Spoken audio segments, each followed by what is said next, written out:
Restaurants are reopening under different conditions as the COVID-19 pandemic ushers in a new norm. The resumption for some operators is capital intensive, and that's why one corporate entity is seeking to help. We have the business review. From the pan man on the street corner to community cook shops and larger restaurant franchises, players in the food service industry have experienced a significant fallout in business due to the pandemic. Over the last 3 months, about 40% of the nation's estimated 2,500 restaurants had to close their operations, while 50% of the industry's estimated 50,000 staff were laid off. These challenges have made it harder for some restaurateurs to reopen. That's why the Caribbean Broilers Group is offering a line of credit to help struggling restaurants get back on their feet. We're being very flexible with our credit terms. No, that doesn't mean everybody is going to get credit immediately, but we're really trying to work with everybody. We're looking at what restaurants buy and what's very important to them, and seeing where we can be, extremely, generous or aggressive in our pricing.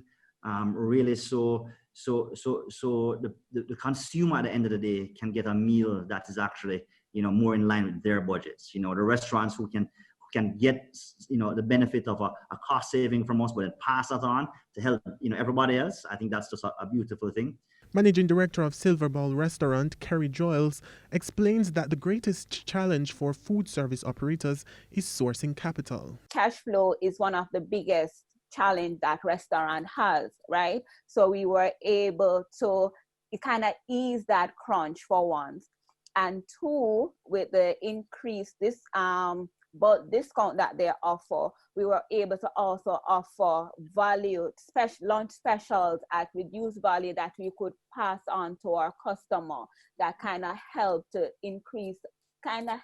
keep our sales and going up. Similarly, owner of Cannonball Cafe, Laura Chandley, explains that the issues caused by the pandemic left restaurants in a difficult position. We dropped down to approximately 80% of our business. I mean, we lost a huge margins in the month of March and April, and we're noticing a slow increase starting to creep back up for the month of May, but it's been horrific. So the line of credit offers some kind of reprieve, but it won't last forever. Right now, we're pegged to do this for 2 months.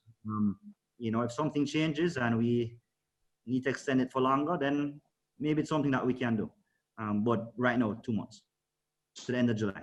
And as food service operators reopen, there's an appeal to patrons to support local eateries, recognizing that the impact is far-reaching. It's not just the restaurateurs that are benefiting.